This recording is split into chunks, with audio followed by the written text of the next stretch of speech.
പല സാഹചര്യം കാരണം നെറ്റ് അധികം ഫോക്കസ്ഡ് ആയിട്ട് പിന്നെ എനിക്ക് മുന്നോട്ട് കൊണ്ടുപോകാൻ പറ്റിയില്ല.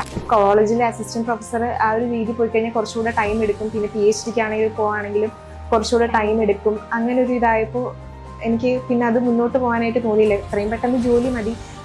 ആ സമയമായപ്പോഴത്തേക്കാണ് എനിക്കിത് കയറുകയും ചെയ്തത്, ലിസ്റ്റിൽ വരികയും ചെയ്തത്. ഞാൻ ഒറ്റയ്ക്ക് പഠിച്ചു കഴിഞ്ഞാൽ ഇതെനിക്ക് പെട്ടെന്ന് ക്രാക്ക് ചെയ്യാൻ പറ്റുമോ അങ്ങനെയുള്ളൊരു ടെൻഷൻ ഉണ്ടായിരുന്നു. അപ്പോൾ ഓൾറെഡി ഞാൻ സ്പാർട്ടൻസിൽ ജോയിൻ ചെയ്തതുകൊണ്ട് എനിക്ക് അവിടുത്തെ കാര്യങ്ങളും അവിടുത്തെ ടീച്ചിങ്ങും ടീച്ചേഴ്സിനെ പറ്റിയും എങ്ങനെയാണ് ക്ലാസ്സിൻ്റെ ക്വാളിറ്റി ഇതെല്ലാം അറിയാമായിരുന്നു. അപ്പോൾ അതുകൊണ്ട് ഞാൻ വേറൊരു ഓപ്ഷൻ നോക്കിയില്ല. ഒരു എക്സാം തന്നെ ക്വാളിഫൈ ചെയ്യുന്നത് വലിയൊരു കാര്യമാണ്. ഇത് ഭയങ്കര കോമ്പറ്റീറ്റീവ് വേൾഡ് ആണല്ലോ. അങ്ങനെ ഇരിക്കുകയാണ് 6 എക്സാംസ് ക്രാക്ക് ചെയ്യുന്നതും അതിൽ 4 എണ്ണത്തിൽ അഡ്വൈസ് വരികയും ചെയ്യുന്നത്. അപ്പം അവിടുത്തെ ടീച്ചേഴ്സിൻ്റെ മോട്ടിവേഷനും ക്ലാസ്സും എല്ലാം എനിക്ക് റിയലി ഹെൽപ്ഫുൾ ആയിരുന്നു. Thank you Spartan.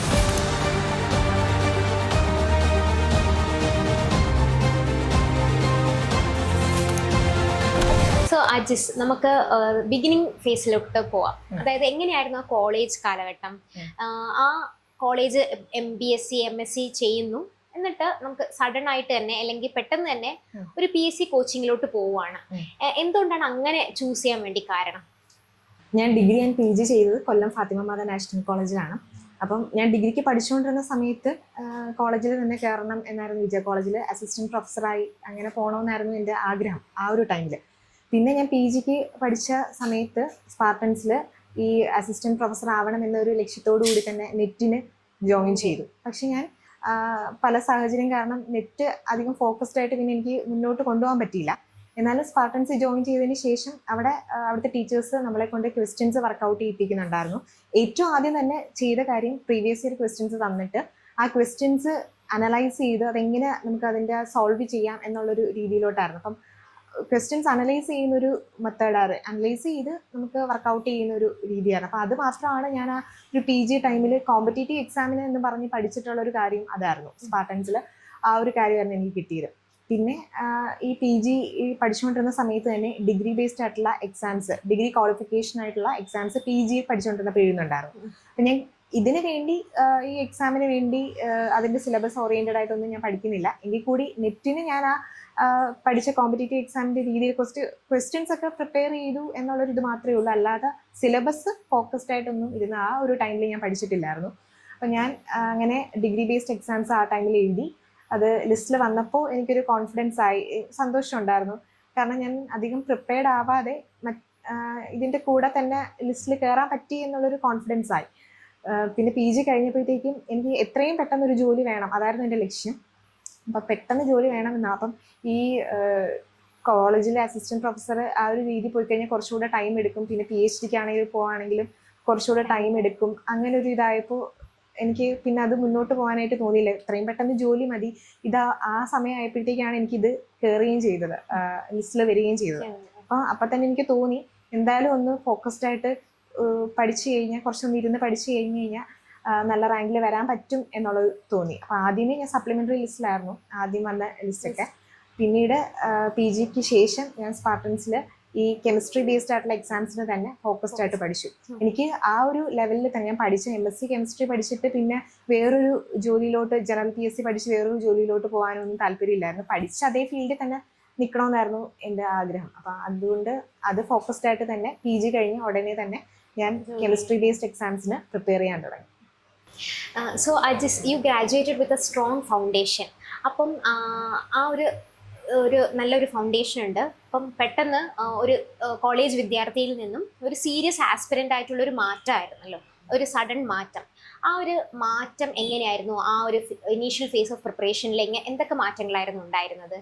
ആൻഡ് ഒരു പ്രിപ്പറേഷനിൽ നമ്മുടെ സ്പാർട്ടൻസ് എന്തൊക്കെ രീതിയിലായിരുന്നു ഇൻഫ്ലുവൻസ് ചെയ്തത്? എന്തൊരു ഫാക്ടറായിരുന്നു എനിക്കിപ്പം ഗൈഡൻസും കൂടി വേണം എന്നാൽ മാത്രമേ ഇത് ക്രാക്ക് ചെയ്യാൻ പറ്റൂ എന്ന് ഒരു പ്രേരണ ഉണ്ടാവുമല്ലോ, ഒരു ഫാക്ടർ ഉണ്ടാവുമല്ലോ, അതെന്തായിരുന്നു പറയാം?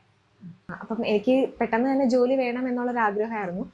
ഞാൻ ഒറ്റയ്ക്ക് പഠിച്ചു കഴിഞ്ഞാൽ ഇതെനിക്ക് പെട്ടെന്ന് ക്രാക്ക് ചെയ്യാൻ പറ്റുമോ അങ്ങനെയുള്ളൊരു ടെൻഷൻ ഉണ്ടായിരുന്നു. അപ്പോൾ ഓൾറെഡി ഞാൻ സ്പാർട്ടൻസിൽ ജോയിൻ ചെയ്തതുകൊണ്ട് എനിക്ക് അവിടുത്തെ കാര്യങ്ങളും അവിടുത്തെ ടീച്ചിങ്ങും ടീച്ചേഴ്സിനെ പറ്റിയും എങ്ങനെയാണ് ക്ലാസ്സിൻ്റെ ക്വാളിറ്റി ഇതെല്ലാം അറിയാമായിരുന്നു. അപ്പോൾ അതുകൊണ്ട് ഞാൻ വേറൊരു ഓപ്ഷൻ നോക്കിയില്ല. അത് കഴിഞ്ഞ് PG കഴിഞ്ഞതിന് ശേഷം ഞാൻ സ്പാർട്ടൻസിൽ തന്നെ കണ്ടിന്യൂ ചെയ്യുക ചെയ്തത്. പിന്നെ അവിടെ ഞാൻ BEdനോ അല്ലെങ്കിൽ വേറെ കോഴ്സിനോ ഒന്നും ചേരാത്തത് കൊണ്ട് തന്നെ എനിക്ക് കംപ്ലീറ്റ്ലി ഞാൻ ഇതിൻ്റെ പ്രിപ്പറേഷൻ ഇരിക്കുന്നത് കൊണ്ട് തന്നെ എനിക്ക് സ്പാർട്ടൻസിൽ വർക്ക് ചെയ്യാനും കൂടെ ഒരു അവസരം ലഭിച്ചിട്ടുണ്ടായിരുന്നു. വർക്ക് ചെയ്യുമ്പോൾ അവിടെ മെയിനായിട്ട് ചെയ്തത് പ്രീവിയസ് ഇയർ ക്വസ്റ്റ്യൻസ് അനലൈസ് ചെയ്ത് അതിനെ ബേസ് ചെയ്ത് അതിനകത്ത് ഇമ്പോർട്ടൻറ്റ് ടോപ്പിക്സ് ഏതൊക്കെയാണെന്ന് മനസ്സിലാക്കി അവിടുന്ന് ആ ടോപ്പിക്ക് ബേസ്ഡ് ആയിട്ടുള്ള ക്ലാസ്സുകൾ എടുത്തു പോകുമായിരുന്നു. പക്ഷെ അത് എനിക്ക് റിയലി ഒത്തിരി ഹെൽപ്ഫുൾ ആയിരുന്നു. ഓൾറെഡി നമുക്ക് അവിടുത്തെ ടീച്ചേഴ്സ് ഇന്ന പോയിന്റുകൾ, ഇന്ന ഏരിയാസ് ആണ്, ടോപ്പിക്സ് ആണ് ഇമ്പോർട്ടൻറ്റ്, സാധാരണ റിപ്പീറ്റഡ് ആയിട്ട് ചോദിക്കുന്ന ഏരിയാസ് ഇന്നതൊക്കെയാണ് എന്നുള്ളൊരു ഐഡിയ നമുക്ക് തന്നിട്ടുണ്ടായിരുന്നു. അപ്പോൾ കൂടുതൽ കുറച്ചുകൂടെ നമുക്ക് അതിൽ ഫോക്കസ്ഡ് ആയിട്ട് പഠിക്കാൻ വേണ്ടി പ്രീവിയസ് ഇയർ ക്വസ്റ്റ്യൻസ് തന്നെ അനലൈസ് ചെയ്ത് പോകാൻ പറഞ്ഞു. അങ്ങനെ എന്നെ കൊണ്ട് അവിടുന്ന് ഏറ്റവും ആദ്യം ചെയ്യിപ്പിച്ച കാര്യം പ്രീവിയസ് ഇയർ ക്വസ്റ്റ്യൻസ് അനാലിസിസ് ആണ്. അപ്പോൾ അത് നോക്കി ഓരോ ക്വസ്റ്റ്യൻസും ടീച്ചേഴ്സ് പറയുന്നത് കറക്റ്റ് ടൈം വെച്ച് തന്നെ, ഒന്നും അറിയത്തില്ലെങ്കിൽ കൂടി കറക്റ്റ് ടൈം വെച്ച് തന്നെ നമുക്ക് എത്രത്തോളം ചെയ്യാൻ പറ്റും എന്ന് നോക്കി അങ്ങനെ ഇമ്പ്രൂവ് ചെയ്ത് പോകാനായിരുന്നു പറഞ്ഞത്. അപ്പോൾ അതേപോലെ തന്നെ ഞാൻ ആദ്യമൊക്കെ ചെയ്ത് പിന്നെ ക്വസ്റ്റ്യൻസ് വർക്കൗട്ട് ചെയ്ത് ഇമ്പോർട്ടൻ്റ് ആയിട്ടുള്ള ഏരിയാസ് ഏതൊക്കെയാണെന്ന് മനസ്സിലാക്കി അത് നമുക്ക് ഏരിയാസും ഇമ്പോർട്ടൻറ്റ് ടോപ്പിക് ഏതൊക്കെയാണെന്ന് മനസ്സിലാക്കി നമ്മൾ ക്ലാസ് എടുക്കണമെന്നുണ്ടെങ്കിൽ കുറച്ചും കൂടി ഡീറ്റെയിൽ ആയിട്ട് നമ്മുടെ തന്നെ ഒരു ഇനിഷ്യേറ്റീവ് അതിനകത്ത് വേണമല്ലോ. നമ്മൾ തന്നെ അതിനകത്ത് കുറച്ചുകൂടെ വർക്ക് ചെയ്താൽ മാത്രമേ നമുക്ക് ക്ലാസ് ആയിട്ട് നന്നായിട്ട് എടുക്കാൻ പറ്റൂ. അപ്പോൾ അതൊക്കെ എനിക്ക് ഒത്തിരി ഹെൽപ്ഫുൾ ആയിരുന്നു. പ്രത്യേകിച്ച് ഈ ഇമ്പോർട്ടൻ്റ് ഏരിയാസ് കവർ ചെയ്ത് പോകുന്ന കാര്യം ഞാൻ പിന്നെ ബാക്കിയുള്ള എക്സാംസിനൊക്കെ പ്രിപ്പയർ ചെയ്ത സമയത്തും സിലബസ് ഓറിയൻറ്റഡ് ആയിട്ട് നോക്കി പോയില്ലെങ്കിലും ഈ ക്വസ്റ്റ്യൻസ് നോക്കിയുള്ളൊരു പരിചയം ഉണ്ടായിരുന്നു. അതുകൊണ്ട് എനിക്ക് ഈ സെയിം ക്വസ്റ്റ്യൻസ് തന്നെ വീണ്ടും വീണ്ടും റിപ്പീറ്റഡ് ആയിട്ട് ഒരേ ഏരിയാസിൽ നിന്ന് തന്നെ വരുന്നുണ്ടായിരുന്നു. അപ്പം ഇത് ശരിക്കും എനിക്ക് റിയലി ഹെൽപ്ഫുൾ ആയിരുന്നു. പിന്നെ നമ്മൾ ക്വസ്റ്റ്യൻസ് വർക്കൗട്ട് ചെയ്യുന്ന സമയത്തും നമുക്ക് എന്തായാലും എല്ലാം അറിയാവുന്നവരല്ല, നമുക്ക് ഡൗട്ട്സ് വരും. അപ്പോൾ അതെല്ലാം ക്ലിയർ ചെയ്ത് തന്നത് എല്ലാം സ്പാർട്ടൻസിലെ ടീച്ചേഴ്സ് ആയിരുന്നു. പിന്നെ ഇതിൻ്റെ കൂടെ തന്നെ ഒരു ടോപ്പിക്ക് പഠിച്ചു കഴിഞ്ഞാൽ നമുക്ക് സ്പാർട്ടൻസ് ലാപ്പിൽ മോക്ക് ടെസ്റ്റുകൾ എഴുതായിരുന്നു. അപ്പം മോക്ക് ടെസ്റ്റുകൾ എഴുതും, അതിനകത്ത് ഡൗട്ട്സ് ഉള്ളതെല്ലാം അപ്പം തന്നെ നമുക്ക് ടീച്ചേഴ്സിനോട് ചോദിക്കാം. അങ്ങനെ സ്പാർട്ടൻസിൻ്റെ ഒരു ഇൻഫ്ലുവൻസ് വളരെ കൂടുതലായിരുന്നു ഈ ഒരു പ്രിപ്പറേഷൻ ജേർണിയിൽ, പ്രത്യേകിച്ച് ഇനിഷ്യൽ ഫേസിൽ. പിന്നെ അതിനുശേഷം ഓരോ സിലബസ്, ആദ്യമൊക്കെ സിലബസ് ഓറിയൻറ്റഡ് ആയിട്ട് ഞാൻ പഠിക്കുന്നില്ലായിരുന്നു. ജനറലി ഒരു കെമിസ്ട്രി ബേസ്ഡ് എക്സാംസ് എങ്ങനെയാണ് വരുന്നത്, അങ്ങനെ ഒരു ജനറൽ പ്രിപ്പറേഷൻ ആയിരുന്നു. അതിനുശേഷമാണ് ഞാൻ കുറച്ചുകൂടെ ടെൻഷനായി കിട്ടിയേ പറ്റത്തുള്ളൂ എന്നുള്ളൊരു ലെവലിലോട്ട് വന്നപ്പോൾ ഞാൻ സിലബസ് നോക്കി സിലബസ് ഓറിയൻറ്റഡ് ആയിട്ട് പിന്നീട് പഠിക്കാൻ തുടങ്ങിയത്. ഒരു പരീക്ഷ, ഒരു എക്സാം തന്നെ ക്വാളിഫൈ ചെയ്യുന്നത് വലിയൊരു കാര്യമാണ്. ഇത് ഭയങ്കര കോമ്പറ്റീറ്റീവ് വേൾഡ് ആണല്ലോ. അങ്ങനെ ഇരിക്കുകയാണ് 6 എക്സാംസ് ക്രാക്ക് ചെയ്യുന്നതും അതിൽ 4 എണ്ണത്തിൽ അഡ്വൈസ് വരികയും ചെയ്യുന്നത്. അപ്പോൾ കൺസിസ്റ്റൻ്റ് ആയിട്ടുള്ളൊരു വിജയമാണ് ഇവിടെ ഉണ്ടായിക്കൊണ്ടിരിക്കുന്നത്. അതെങ്ങനെയായിരുന്നു ആ ഒരു കൺസിസ്റ്റൻസി ത്രൂ ഔട്ട് മെയിൻറ്റെയിൻ ചെയ്തത്? ഞാൻ ത്രൂ ഔട്ട് കൺസിസ്റ്റൻസി മെയിൻറ്റെയിൻ ചെയ്തിരുന്നു. ഞാൻ PG കഴിഞ്ഞിട്ട് ഏകദേശം 2 വർഷം ഗ്യാപ്പ് എടുത്തു ജോലിയിലോട്ട് പോകാനായിട്ട്. അപ്പോൾ ആ ഒരു ടൈം പീരീഡിൽ ഞാൻ കോൺസ്റ്റൻ്റ് ആയിട്ട് തന്നെ ഇടയ്ക്കിടയ്ക്ക് റിവൈസ് ചെയ്യുകയും ക്വസ്റ്റ്യൻസ് പ്രാക്ടീസ് ചെയ്യും, അതിങ്ങനെ ചെയ്തുകൊണ്ടിരുന്നു. പിന്നെ എൻ്റെ പഠിച്ച രീതികളെ പറ്റി പറയുമ്പോൾ ഞാൻ പാർട്ടൻസിലിടുന്ന ക്ലാസ്സുകൾ കണ്ടിട്ട്, വീഡിയോ ക്ലാസ്സുകൾ കണ്ടിട്ട് 1 മണിക്കൂറത്തെ ക്ലാസ് അല്ലെങ്കിൽ 20 മിനിറ്റ് അരമണിക്കൂറിൻ്റെയൊക്കെ ക്ലാസ്സുകളാണെങ്കിലും ഞാൻ ക്ലാസ്സുകൾ കണ്ട് എൻ്റേതായിട്ടുള്ള രീതിയിൽ ഞാൻ നോട്ട്സ് പ്രിപ്പയർ ചെയ്യുമായിരുന്നു. അപ്പം ആ നോട്ട്സ് പ്രിപ്പയർ ചെയ്യണമെന്നുണ്ടെങ്കിൽ നമുക്ക് അത്രയും ക്ലിയർ കട്ടായിട്ട് ആ കൺസെപ്റ്റ് മനസ്സിലാക്കിയാൽ മാത്രമേ ഷോർട്ടായിട്ട് കൺസൈസ് ആയിട്ട് ആ നോട്ട് പ്രിപ്പയർ ചെയ്യാൻ പറ്റൂ. അപ്പം ആ ക്ലാസ്സിൽ പറയുന്ന എല്ലാ കാര്യങ്ങളും ഞാൻ നോട്ട്സിൽ എഴുതത്തില്ല, അതിൽ കണ്ട് ഇപ്പം എനിക്ക് കുറച്ച് കാര്യത്തിൽ നല്ല ബേസ് ഉള്ള കാര്യങ്ങൾ കാണും, ചിലതിന് ബേസ് ഇല്ലാത്ത കാര്യങ്ങൾ കാണും, പിന്നെ ഇമ്പോർട്ടൻ്റ് ആയിട്ടെന്ന് എനിക്ക് തോന്നുന്ന കാര്യങ്ങൾ. അപ്പം ഞാൻ ആ ക്ലാസ് കണ്ടിട്ട് അതിൽ നിന്നും ഞാൻ മനസ്സിലാക്കുന്ന, എനിക്ക് ഇമ്പോർട്ടൻ്റ് ആയിട്ട് അല്ലെങ്കിൽ എനിക്ക് കുറച്ചുകൂടെ ശ്രദ്ധ വേണം എന്ന് തോന്നുന്ന ഏരിയാസാണ് ഞാൻ നോട്ട്സ് ആയിട്ട് എഴുതി വെക്കുന്നത്. അപ്പോൾ 1 മണിക്കൂറത്തേക്ക് ക്ലാസ് ഉണ്ടെന്നുണ്ടെങ്കിലും ഞാനത് കംപ്ലീറ്റ്ലി എല്ലാ പോയിന്റ്സും ഒന്നും എഴുതി വെക്കത്തില്ല. ഒരു പേജിൽ ആ പേജ് ഹാഫാക്കി അതിനകത്ത് പകുതി മാത്രമേ ആ 1 മണിക്കൂറത്തെ ക്ലാസ്സിനകത്ത് അത്രയും പോയിന്റ്സ് മാത്രമേ വരുന്നുള്ളൂ. അപ്പം ഇത്രയും ഷോർട്ടായിട്ട് നോട്ട്സ് എഴുതുമ്പോൾ എനിക്കത് റിവൈസ് ചെയ്യാനായിട്ട് എളുപ്പമാണ്.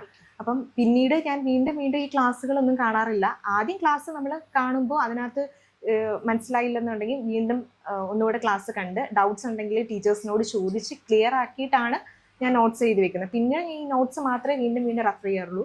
ഇടയ്ക്കിടയ്ക്ക് ഇപ്പം എക്സാംസ് ഒക്കെ വീണ്ടും വരുന്നതും ഞാൻ പിന്നെ തിരിഞ്ഞ് ക്ലാസ് നോക്കത്തില്ല, ഈ നോട്ട്സ് തന്നെ വീണ്ടും റിവൈസ് ചെയ്ത് പോകും.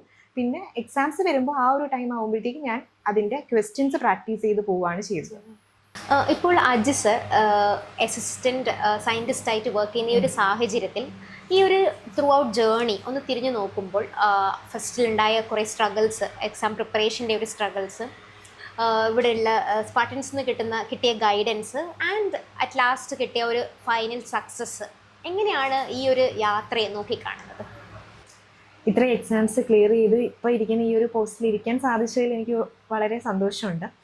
ഞാൻ സ്കൂളിലൊക്കെ പഠിക്കുന്ന ടൈമിൽ ഞാൻ ഗവൺമെൻറ് ജോലി എന്നുള്ളൊരു സ്വപ്നമേ എനിക്കില്ലായിരുന്നു. അപ്പം ഞാൻ അന്നൊക്കെ വിചാരിച്ചിരുന്നത് ഈ GK പഠിച്ചിട്ട് ജനറൽ നോളജ് പഠിച്ച് മാത്രമാണ് ഗവൺമെൻറ് ജോലി കിട്ടുന്നത് എന്നുള്ളൊരു ഐഡിയ മാത്രമേ എനിക്കുള്ളായിരുന്നു. പിന്നെ ഞാൻ ഡിഗ്രി ലാസ്റ്റൊക്കെ ആയപ്പോഴാണ് ഇങ്ങനെ സബ്ജക്ട് ബേസ്ഡ് ആയിട്ടുള്ള PSC എക്സാംസ് ഉണ്ട് എന്നുള്ള കാര്യം മനസ്സിലാക്കുന്നത് അപ്പോഴാണ്. പുറകോട്ട് തിരിഞ്ഞ് നോക്കുമ്പോൾ ഈ ഒരു ജേണിയിൽ എന്നെ ഏറ്റവും ആദ്യം നന്ദി പറയേണ്ടത് ദൈവത്തോടാണ്. പിന്നെ എനിക്ക് നല്ല സപ്പോർട്ടായിട്ട് നിന്നത് എൻ്റെ പേരൻസ് ആണ്. പിന്നെ നമുക്ക് ഈ ഒരു ജോലിയിലോട്ട് എത്താനായിട്ട് കോമ്പറ്റേറ്റീവ് എക്സാംസ് ഒക്കെ ക്ലിയർ ചെയ്ത് ഇത് എങ്ങനെ ട്രാക്ക് ചെയ്യണം എന്നുള്ളൊരു ലെവലിലോട്ട് എത്തിച്ചത് സ്പാർട്ടൻസ് ആണ്.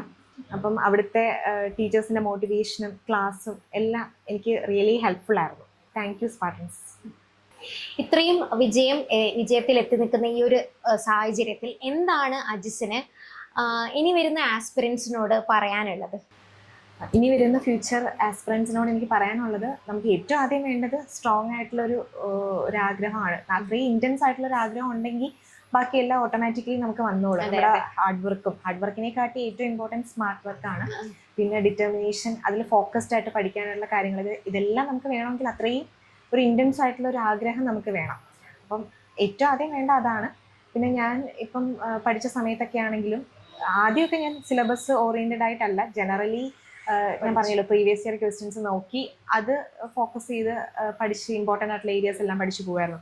പിന്നെ വന്നപ്പോഴത്തേക്ക് എനിക്ക് ചിലതൊക്കെ ഒരു വേക്കൻസി ഒക്കെ കുറവ് വന്നത്, അങ്ങനെയുള്ള എക്സാംസ് ഒക്കെ ആയപ്പോഴത്തേക്കും നമുക്ക് അത്രയും നന്നായിട്ട് പഠിച്ചാലേ പറ്റത്തുള്ളൂ, ചുമ്മാ പഠിച്ചാൽ കിട്ടത്തില്ല എന്നുള്ള ഒരു കാര്യമൊക്കെ ആയപ്പോൾ ഞാൻ പിന്നെ സിലബസ് ഓറിയൻറ്റഡ് ആയിട്ട് പിന്നീടുള്ളത് പഠിക്കാൻ തുടങ്ങി. അപ്പം സിലബസ് വരുന്നത് എക്സാം നടക്കുന്നതിന് 3 മാസം മുന്നെയാണ്. അപ്പം ഈ 3 മാസം മുന്നേ ഉള്ള ആ ഒരു പ്രിപ്പറേഷൻ അത്രയും ഇൻറ്റൻസ് ആയിട്ട് കുറച്ചും കൂടെ ഞാൻ ഇരുന്ന് അതിനു വേണ്ടി പഠിച്ചിട്ടുണ്ടായിരുന്നു.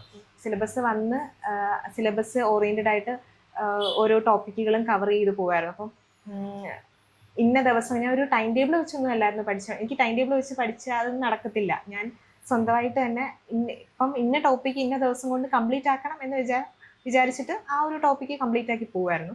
അല്ലാതെ ടൈം ടേബിൾ വെച്ച് ബ്രേക്ക് ഇട്ടൊന്നും പഠിക്കാറില്ലായിരുന്നു. ഒരു പോർഷൻ ഇത്ര പഠിച്ച് അങ്ങനെ എനിക്ക് അത് ആക്ച്വലി നല്ലതാണ്, പക്ഷേ എന്നെ കൊണ്ടത് പറ്റത്തില്ലായിരുന്നു. ഞാൻ ഫോളോ ചെയ്തത് ഇന്ന ദിവസം കൊണ്ട് ഇന്ന രീതിയിൽ ഇത്രയും പഠിച്ച് തീർക്കണം എന്നുള്ളത് വിചാരിച്ച് അത് പഠിച്ചു പോകുമ്പോൾ ഞാൻ ആദ്യം പറഞ്ഞ പോലെ തന്നെ ഞാൻ ക്ലാസ് കണ്ട് ഷോർട്ട് നോട്ട്സ് എഴുതി വെക്കുകയാണ് ചെയ്യുന്നത്. പിന്നെ ഞാൻ ഇടയ്ക്ക് അത് റിവൈസ് ചെയ്യും. അല്ലെങ്കിൽ നമ്മൾ പഠിച്ച കാര്യങ്ങൾ പിന്നീട് എക്സാമിൻ്റെ സമയമാകുമ്പോൾ അപ്ലൈ ചെയ്യാൻ പറ്റിയില്ല, ഇതെല്ലാം വേസ്റ്റ് ആയിപ്പോൾ. അപ്പോൾ ഇടയ്ക്ക് അത് റിവൈസ് ചെയ്യുന്നുണ്ടായിരുന്നു. പിന്നെ ലാസ്റ്റ് നമ്മളിപ്പോൾ എത്രയൊക്കെ പഠിച്ചാലും നമുക്ക് എക്സാമിൻ്റെ ടൈമിൽ ഇതെല്ലാം അപ്ലൈ ചെയ്യാൻ പറ്റുന്നതാണ് ഏറ്റവും ഇമ്പോർട്ടൻ്റ് ആയിട്ടുള്ളൊരു കാര്യം. അപ്പം അതുകൊണ്ട് പഠിച്ചതിന് ശേഷം ഞാൻ റിവിഷനും ക്വസ്റ്റ്യൻസ് പ്രാക്ടീസിങ്ങും അത് കറക്റ്റായിട്ട് തന്നെ മെയിൻറ്റെയിൻ ചെയ്തു പോയി. അപ്പം ഇനി വരുന്ന ആസ്പിറൻസിനോടും പറയാനുള്ളത്, ഏറ്റവും ആദ്യം നമുക്ക് ആ ഒരു സ്ട്രോങ് ഡിറ്റർമിനേഷൻ വേണം. ഇത് നേടിയെടുക്കണം എന്നുള്ളൊരു സ്ട്രോങ് ഡിറ്റർമിനേഷൻ വേണം. അതോടൊപ്പം തന്നെ പഠിച്ച കാര്യങ്ങളെല്ലാം റിവൈസ് ചെയ്യുമ്പോഴേ നമുക്ക് ആ ഒരു സ്പീഡും കാര്യങ്ങളും എല്ലാം റിവൈസ് ചെയ്യും. അതേപോലെ ക്വസ്റ്റ്യൻസ് പ്രാക്ടീസ് ചെയ്യും. ഈ ടൈം വെച്ച് തന്നെ ടൈം മാനേജ്മെന്റ് ഞാൻ ലാസ്റ്റ് എക്സാംസ് ഒക്കെ മോക്ക് ടെസ്റ്റ് ഒക്കെ എഴുതിയിരിക്കുമ്പോൾ സ്പാർട്ടൻസിലെ ആപ്പിൽ അത് കിടപ്പുണ്ട്. കറക്റ്റ് ടൈം വെച്ചിട്ട് തന്നെയാണ് കൊടുത്തേക്കുന്നത്. അപ്പോൾ ആ ടൈം വെച്ച് തന്നെ നമ്മൾ എക്സാംസ് എഴുതി ആ ഒരു സ്പീഡ് കൂട്ടാനൊക്കെ പറ്റും. അപ്പം അതൊക്കെ ഒന്ന് മെയിൻറ്റെയിൻ ചെയ്യുന്നത് നല്ലതായി, ബെറ്ററായി. അതെ. Thank you Ajis for sharing this inspirational story with us. Thank you so much. കഠിനാധ്വാനവും ശരിയായ മാർഗനിർദ്ദേശവും ഉണ്ടെങ്കിൽ എവിടെ വരെ എത്താം എന്ന് അജിസിന്റെ കഥ നമ്മളെ തെളിയിക്കുന്നു. കാണുന്ന ഓരോ ആസ്പിറൻസിനും ഒരു ഓർമ്മപ്പെടുത്തൽ. നിങ്ങളുടെ ബ്രേക്ക് ത്രൂ ഒരു ചുവട് മാത്രം അകലെയായിരിക്കാം. Thank you for watching.